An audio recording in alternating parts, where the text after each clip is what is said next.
Museveni bwe yajja yagamba nti omuntu gye muba musookerwako abadde mu katale munda gye muba musookerwako nekyokka ab'omu katale era tebatusookezaako basookeza ku basente komiti eyaliwo saawa eyo yagaba batusookezaako basente bebafunanga ekyo kyekyawo.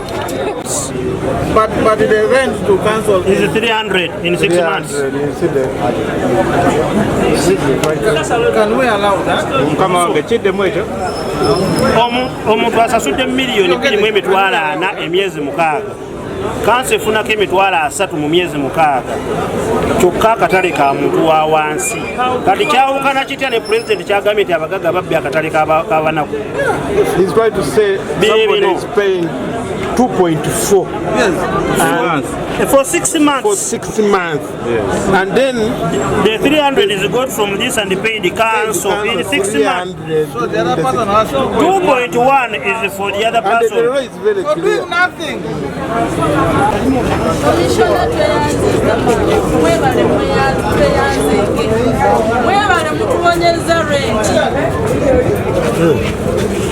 Baba koze ki? Mubadde mu mbeera ki? Sente mpitirivu nnyo. Omudaala mubadde room emu mubadde lockup musasula sente meka? Tugambye $1,13,000. Omwaka? Ze mbadde musasula? Omuntu omu? Ate nga tetulina kye tutunda. Omwaka omuntu $1,13,000? Esaabo wano.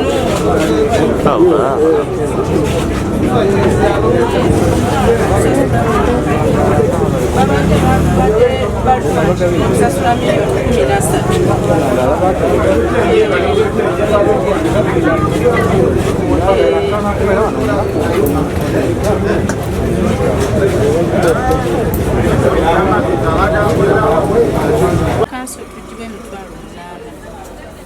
omwezi kansa badde ekola kye? tulina okusasula $8,000 nga sente ezo za kanso za buyonjo kyokka ate rent ne tusasula zino zolaba zino sente meka?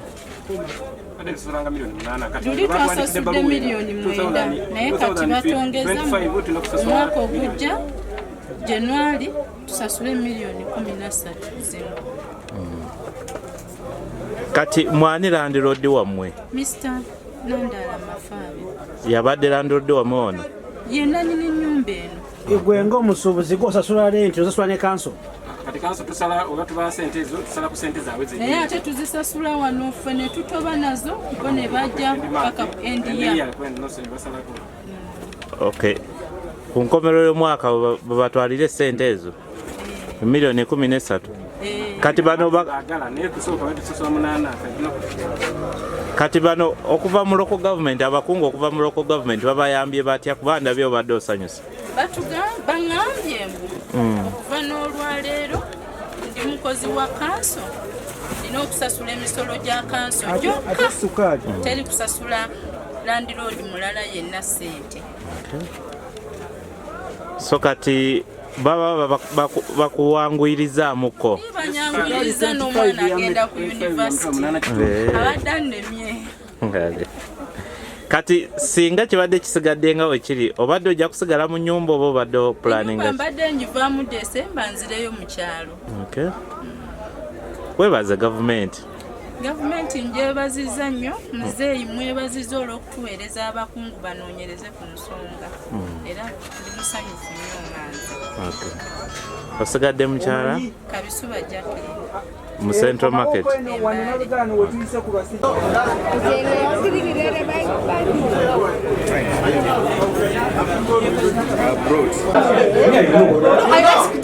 asked her just now. I asked her right now. She's telling me no engineer Murad is also why can't you tell me? Listen. You see, with these defenders, you know, for people who are not straight. This is the second place we are finding. But I asked you know that Murad is also amazima bajja kuyamba just mami ya engineer ya naye bisingawo byonna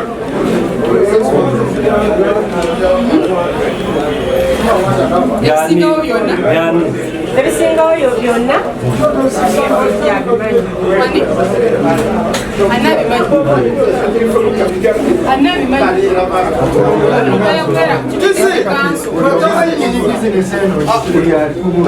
oli mukozi ukolerani kale tugenda kukatwala mu kanso. You cannot explain something.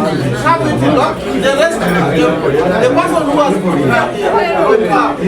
You just had for you to explain something. No, I'm asking that. we are looking for whatever. It's not clear. Back to the council.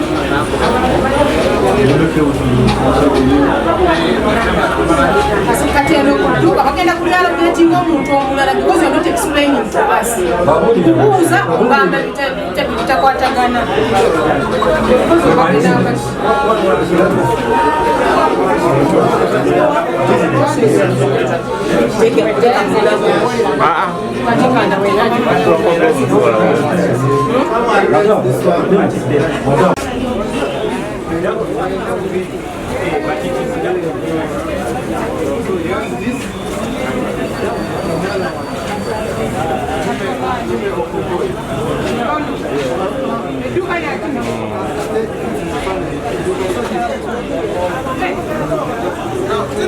It's renting from somebody. We are here since yesterday to reorganize the market and to make sure that the original and the real vendors, the people who are selling in the market, are the ones who are selling, who are in the local, in the stalls, in the bridges and the competition. This follows a concern that was raised to His Excellency the President, and on the 1st of May he gave a directive that His Excellency the Vice President, together with the Minister of Local Government, should get out in all these beautiful and good markets to verify and ensure that the people who are in the markets are actually the genuine vendors, because the complaint is that the markets were being hijacked by the rich people. So right now we are here carrying out this exercise together with the City Council. We have officials from Ministry of Local Government, we have the RCC, we have political leaders from the City Mayor, and then we also have officials from the State House. We are doing it together to clean the market. By cleaning, I mean removing bad apples, removing the people who should not be in the market. For example, on this lockup, you can see that we have sealed it with the City Council seal because of non-compliance. If the vendor is supposed to be here having the place open, then you lock it. Even after getting information that we have come, we are here checking. So a facility like this one, we have sealed it, it now reverts to council. Council will now allocate to the vendors who need them. We have very many vendors who are selling along the street. We want all those people in the vendor in the streets to come inside the market and be allocated facilities so that there is order and everybody who deserves whoever is the question of landlord, we have heard that there are many people here who call themselves landlord. This market belongs to government, it belongs to Mbale City Council. It is only Mbale City Council which is the landlord.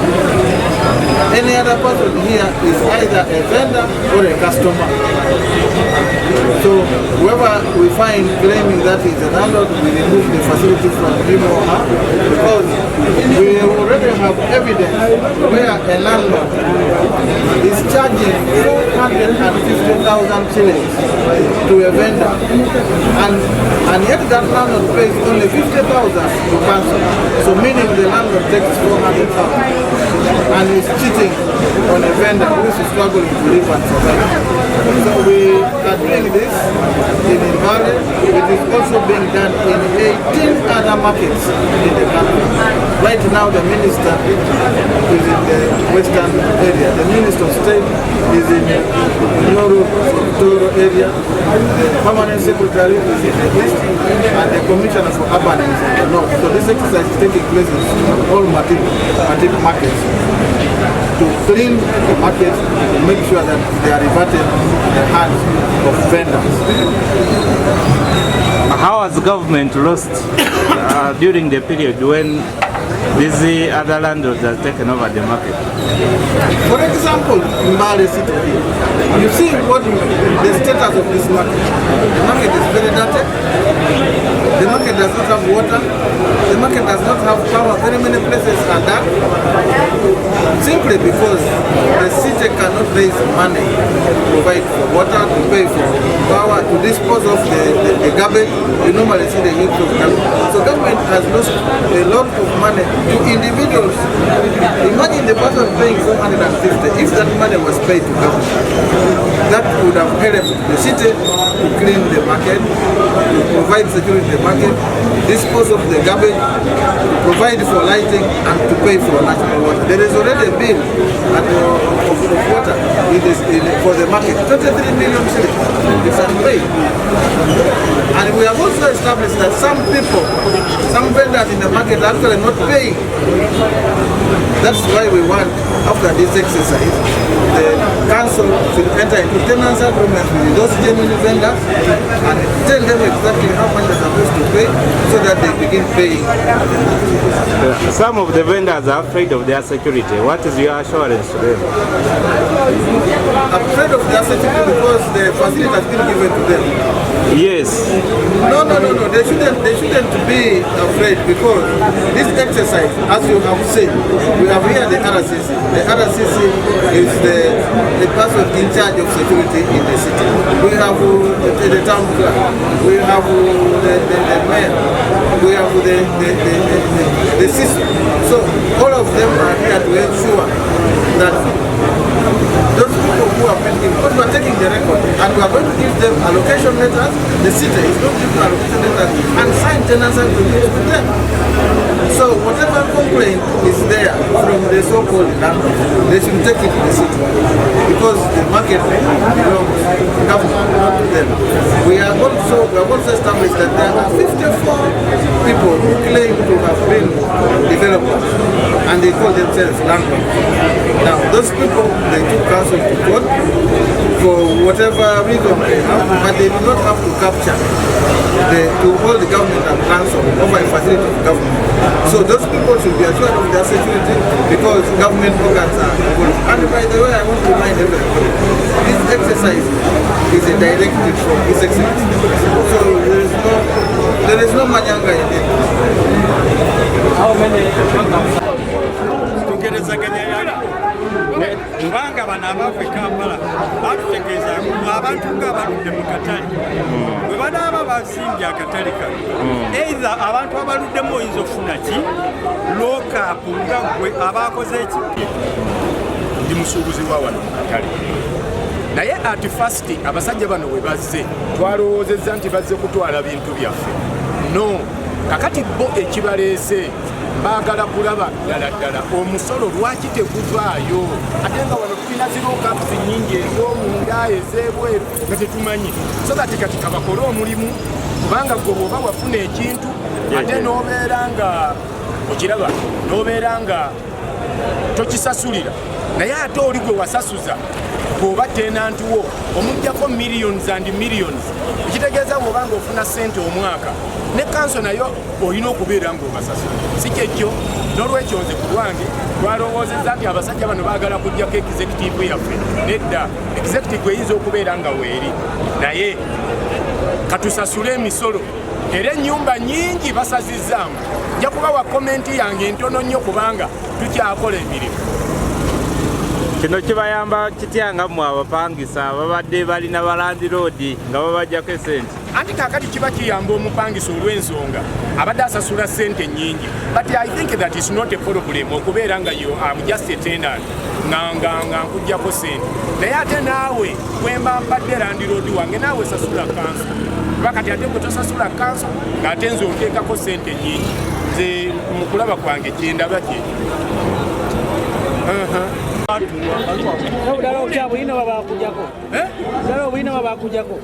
buli munange ate bwe batuwa okoga bampaloka abamanyi ne bakola ki nze neŋŋamba kankunyakana naye n'obudaala bwennyini tebukola bakuwa lookapu ne bakuggyako yali hoteli ekyengulu wali ne bazinzijjako ne bampa kasitoola era genasigaza kekalimu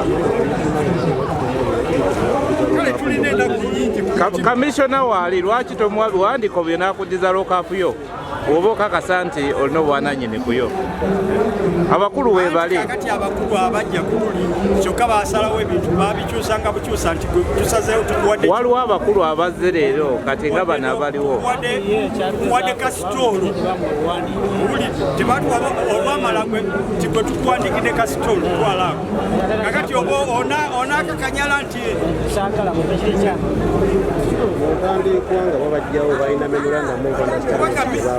twali tulina kamishona oyo singa muzeeyo oyo yali azze omwali mutandika akatale kano nga tebanaba kuzimba katale kano akanene waliwo ko enjogera yonna gye mwayogera ne mukkiriziganya nti buli alina omudaala balina okumuddiza omudaala gwe twalinako enjogera shaganyasa byali birina okukolebwa bitya nga bwe baagaba akatale bwenyini ebintu ebyo bwe baali bikolebwawo nga balina okujja balabe abantu engeri gye boogeramu ne baabirwamu tulina obuzibu bungi obulumi bwe twasigaza nga tulina obulumi ku mitima ngafe abantu abawansi kuba Museveni okujja wano twagulawo naye akatale kano mwenyini twayingira naye n'atugamba akatale kano kakoledde muntu wawansi bulina okukola omuntu owawansi naye ffe abantu abawansi enno ffe abamu twaganyulwamu abamu batugobanga koga omuntu bagafe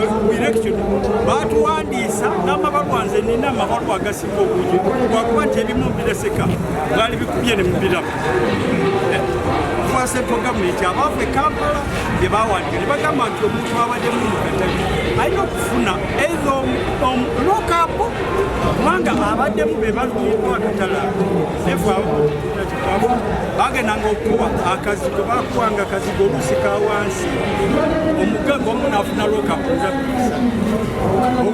abali ku kintu fe abanaku betusigalira kale kyekibanakiba kingi kyangu naye nga twalina ennaku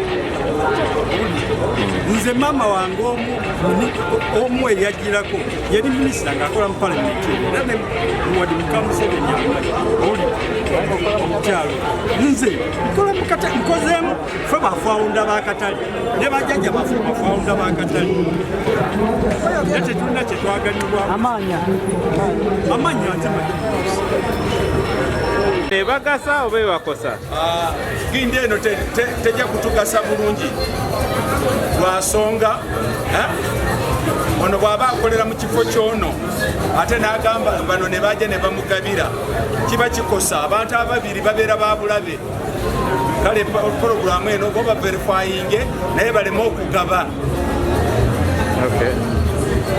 abaze baverifyinge naye baleme okugaba kibakosa kitya kikosa nze nyinza okubeera n'ekifo nembeera ne allocation letter nga nayitamu process yonna kati saawa eno okujja nga siriiwo n'okiwa omuntu kinkosa kinkosa kati ate bo baverifyinge ebifo bisigale mu maanya g'abantu abalina empapula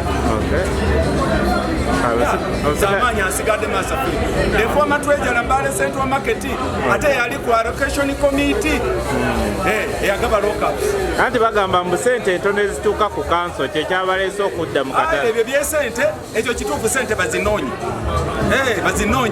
omuntu alina mudaala gwona yasasule up to date naye okugaba kyekinaleetamu obuzibu okubanja sente tizooke bagamba nti sente bavendors basasula nyingi wano naye nga ezituuka ku kanso zentono ebyo prosesi yayo ebyo sijja kubiyingiramu nnyo oba wano tezivaayo tezituuka oba enyini beerabirirawo naye nze ekiri okunu okukwata omudaala ogugabe olwokuba osanzemu omuntu omulala yaba agutwala ate nesaawa eno obudde batwadde butono abamu empapula ziri wala tetuzirina saawa eno documents zaffe tuterekaaka era n'ekirala oyinza okujja kati saawa eno nga nze ntambudde ndi mu safari kati omudaala bw'osanga mwogala okola otya olaba challenges ezirimu bantu bano singa baaze ne batuwa program ne batuwa obudde ne bagamba awo bakumande leka tutandike exercise efaanana bweti ebeerawo oba bali omusolo basigale nga basinga baliko kunyikala